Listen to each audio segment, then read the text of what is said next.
Huwag mong sabihin ika'y hamak, kahit na isang mahirap, pagkat ang pag-ibig kong tunay, kanya lang hinahanap.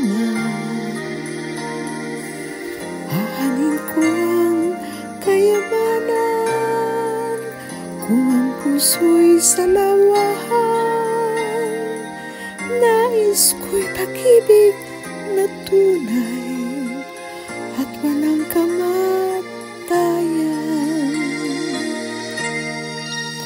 Maalaala mo kaya ang sumpa mo sa akin, na ang pag-ibig mo ay sadyang di magmamaling.